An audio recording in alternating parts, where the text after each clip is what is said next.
While the rest of the known universe seems to be very concerned about who is and who isn't garbage this morning, we have some better news from Drive TSLA. Uh, uh, Considering Tesla, if people are worried about having to replace their battery, well, not only is it very unlikely that you'll need to replace the battery, you probably won't even have to change the brakes. A 2019 Model 3 SR Plus in Vancouver, BC just hit 400,000 miles. I'm sorry, kilometers, 248,000 miles.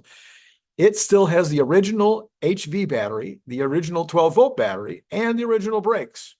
So anyway, there's some good news for you.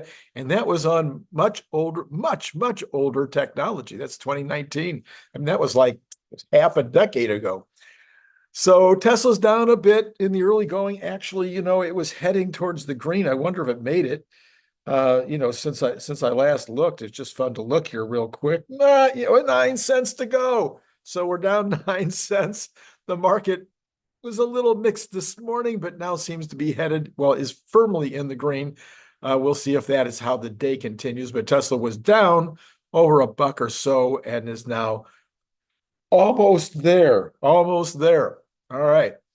There's a lot of economic news this morning, a lot of reporting. We'll get to that in a few minutes and check all the rest of the market as we get further along here. This is from okay. This is Elon is very quotable. Okay. Here's a new one from Elon underscore docs, DOCS. Elon Musk, you have to very sorry. You have to understand engineering to judge somebody if somebody is a good engineer. I think a big part of why his company succeed, is because my judgment on whether somebody's a great at engineering or great at design is quite good. If you don't actually understand the engineering, then how do you know that somebody's a good engineer? That's really important, he says. Makes sense to me. Think about your own occupation, your own field where you're probably an expert, and you can probably judge others as to whether they have the capability to do well in your field.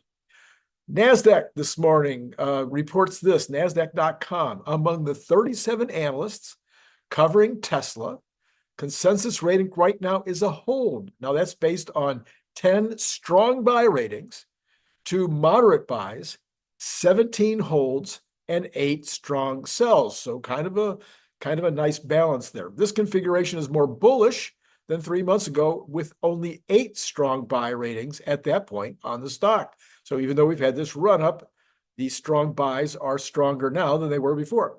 On October 29th, Barclays raised its price target for Tesla to 235. Or 255, right? 257, maintaining an equal weight rating due to a strong Q3 gross margin and Q4 volume forecast of over 525,000 units. I don't think that's true. I think it's 515,000 units. The analyst notes improving fundamentals and projects 20 to 30% year-over-year growth in 2025, despite ongoing debates about Tesla's autonomous vehicle strategy. As of this writing, Tesla is trading above the mean price target. So the mean of all these different guys that are estimating is only 211 bucks. And the street high price is 315, which would have a fairly nice upside. Now, I would say 315 is doable by the end of the year, if not maybe all-time highs, all dependent upon, more and more information as we get closer to the end of the year. Key takeaways from Toyota publishing their global vehicle sales. This is from AJ, that's ALOJOH on X. Toyota has just published, and he says this about what their numbers suggest. Number one, total sales keep shrinking year after year, quarter after quarter. 2, Toyota sells hardly any BEVs and adoption is decreasing. 3, Toyota is about to become a mostly hybrid vehicle seller. ICE share is dropping quickly.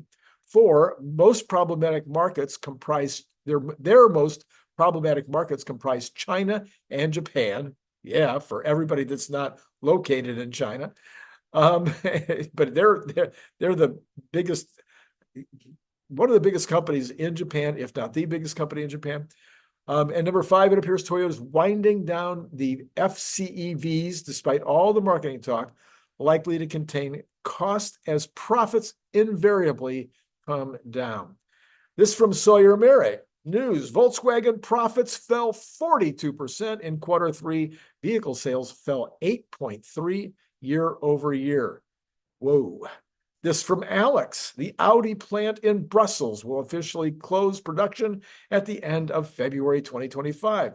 A buyer for the plant has not yet been found, and in my opinion, it is extremely unlikely that anybody will buy that plant. Production of the Audi Q8 e-tron will be discontinued without replacement. 3,000 Audi employees are losing their jobs. Now this from Forbes. A study released this week by the United States Geological Survey finds the Smackover Formation in southern Arkansas may contain between 5 million and 19 million tons of lithium, a key element of lithium-ion batteries for electric vehicles and other renewable energy applications. If proven and produced, that would amount to at least 9 times the projected global demand for lithium through the year 2030. Though some media outlets reported that the USGS and Arkansas government had found a massive lithium deposit, that is not true. The reality is that Smackover has been known for decades to contain lithium, thanks to drilling companies that have long produced oil and natural gas in this same formation. So ExxonMobil is planning this. Forbes, according to this article, Forbes readers were informed of the Smackover lithium potential in a story last November, which detailed plans by ExxonMobil, America's largest oil company, to also become one of the country's biggest lithium producers by mounting an ambitious drilling program into the Smackover. In June of this year, just a few months ago, ExxonMobil entered into a MOU with 𝐓𝐡𝐮𝐲, a global EV battery maker, for a multi-year offtake agreement of up to 100,000 metric tons of lithium from the Smackover project. In this release, the company restated its goal of supplying lithium for about 1 million EV batteries annually by 2030 and support the build-out of the U.S. EV supply chain. ExxonMobil's process for recovering the lithium will involve the drilling of a series of wells using drilling rigs similar to oil rigs into the formation, which is roughly 10,000 feet below the surface. 10,000 feet below the surface. The lithium in the Smackover is contained in salt water, which will flow up the wells to the surface and then be recovered by direct lithium extraction technology. The DLE process will be able to extract up to 90% of the lithium resource, which compares to only 50% recovered using traditional methods in evaporation ponds. After the metal has been removed, the remaining brine will then be re-injected back into the Smackover. ExxonMobil pointed out in its release last November that this process creates less emissions and uses less land than hard rock mining. This is Randy Kirk, by the way. Now we're coming to the exciting news of the day. I hope you're still here. And then later today, we expect maybe Scott will be back with us because there is now some robot news that he would want to bring us. And then Jeff Lutz for the evening show. CNBC has this: the gross domestic product, the measure of all the goods and services produced during the 3-month period from July through September, increased at a 2.8 annualized rate, according to the Commerce Department. Economists surveyed by the Dow Jones had expected a 3.1% increase. The economy accelerated at a 3% pace in the second quarter. So I'm just going to break in here in a couple of comments on this. Just because people projected it'd be 3.1, who knows? Number two, these first, the GDP gets 3 looks. There's a first look, then next month we'll get a second look, and then 2 months from now we'll get, the final version of what the GDP did. The number could end up being 3.1. The number could end up being 2.0. It could end up being 1.5. And last quarters could be revised downward, which I think it will be revised downward. But given what we're showing this morning, the market seems to be thinking that this is slightly good news.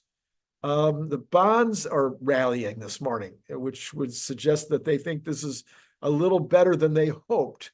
I don't know if that's going to hold up. I don't know if that's going to, I don't know that, anyway. The report confirmed that the U.S. expansion has continued despite elevated interest rates and longstanding worries that the burst of fiscal and monetary stimulus that carried the economy through the COVID crisis wouldn't be enough to sustain growth. Yeah, except when you find out where most of the activity is coming from. However, resilient consumer spending, which accounts for about 2/3 of the activity, has helped keep the economy moving, as has a relentless wave of government spending that pushed the budget deficit to more than 1.8 trillion in fiscal 2024, which just concluded at the end of October. So, yeah, the government is spending and spending and spending and spending. And so that's why we're getting these numbers. Personal consumption expenditures, the proxy for consumer activity, increased at a 3.7% rate for the quarter. This is the strongest performance since Q1 of 2023. Another major factor the department cited for growth was federal government spending, which exploded 9.7%, pushed by a 14.9% surge in defense outlays for, what do you think, Ukraine, and I guess to some extent Israel. However, an 11.2% jump in imports, which subtract from GDP, held back the growth number and offset an 8.9% gain in exports. So we have 11.2% more imports coming in, only 8.9% gain in exports. So that combination impacted the GDP and maybe one of the reasons why there was a miss. This is also from CNBC this morning. So we've got that number, which you would say might be helping a little bit for the Fed to justify, but not really. I mean, 2.8 is fine growth. If that's the real number, that's fine growth. Nobody could complain about that. I don't want Biden. I don't want Kamala to win next week. I don't want Biden to get, any kind of glory for having a great economy at this particular moment in history. I'm telling you, a 2.8% rate of growth is fine. It's a fine economy if that's what's happening. But then we have this. And by the way, those numbers could also be partially being influenced by efforts to, rig the election. I know that nobody in government would ever rig the election. Also from CNBC, private job creation. Now, this is ADP, not a government agency. So unless they are in cahoots and liberal and wanting to gin up, evidence of a great economy. But anyway, according to them, they blew the numbers out. Despite a devastating storm season in the Southeast and despite labor disruptions, ADP reported 233,000 new workers in the month, which is better than the upwardly revised 159 in September and far ahead of the Dow Jones estimate for 113,000. So double. 226 would have been double. They got 233. So the number was either Wall Street had really low expectations or ADP just blew the number out of the water. Even amid hurricane recovery and the Boeing strike, et cetera, ADP chief economist Nella Richardson said, as we round out the year, hiring in the U.S. is proving to be robust and broadly resilient. The numbers counter expectations for a slowdown in October because of the hurricanes, et cetera. On top of that, Boeing, blah, blah, blah, we know that. However, the ADP report indicates that the labor market has held up. In addition to hiring rising, wages grew 4.6% from a year ago. That continues the number between 4 and 5% I've been reporting over and over again, which is way too high for the Fed.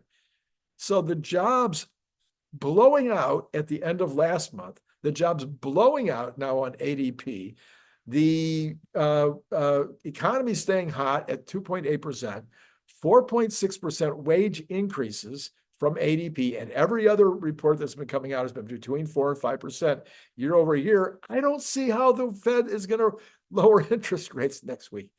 Moreover, gains were widespread. Leading sectors included education and health services, 53,000, trade, transportation and utilities, construction and leisure and hospitality. These are all categories which have been doing well, and professional and business services, which contributed 31,000 employees. Manufacturing, the only sector to report losses, down 19,000 for the month as the Boeing strike probably doing some of that. Job creation was strongly concentrated in companies with 500 or more employees. Hear it again. Here we go. Two economies. Everything but manufacturing. Well, that's not quite true, but manufacturing doing lousy, goods doing lousy, having to import more, exporting less, under small businesses doing lousy. So job creation was strongly concentrated with companies of 500 or more employees, which added 140,000 to the total, but businesses with less than 50 workers contributed 4,000 to the total. So basically no growth from those under 50 employees. I mean, barely any growth. So the two economies thing continues to go on and on and on. All right, so what has the market done with this? I mean, any other time, you would say this is great, except those labor numbers, the labor rates going up at 4.6%.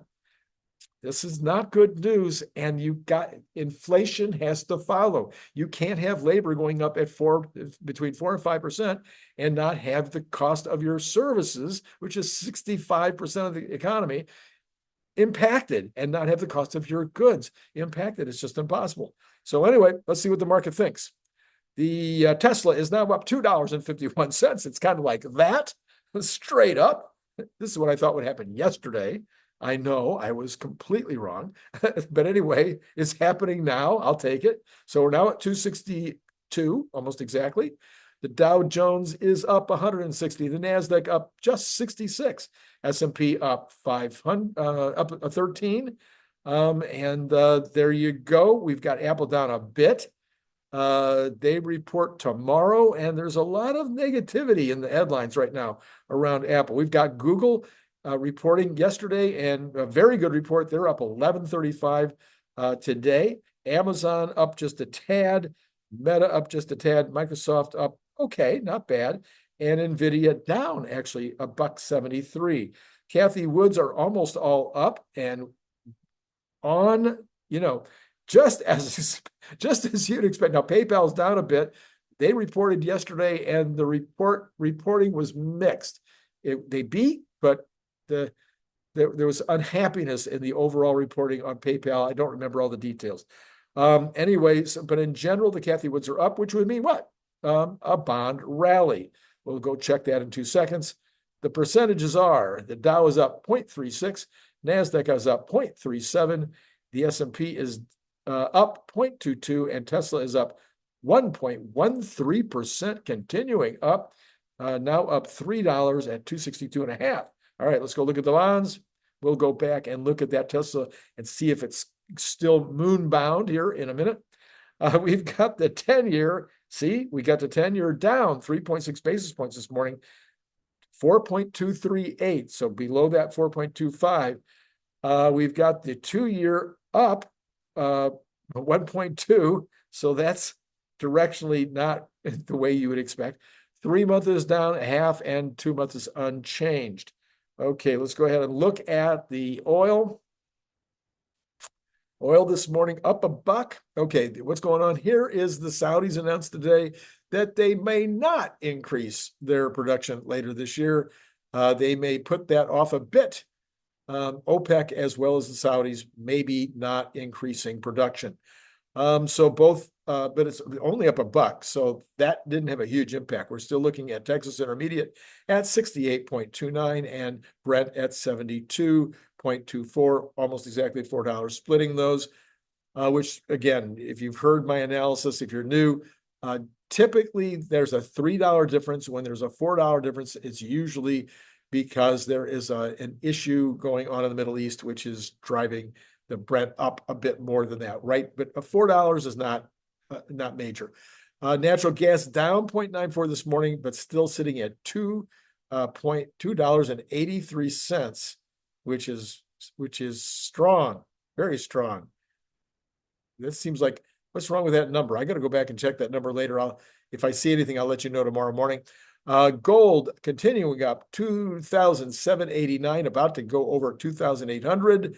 So all-time highs.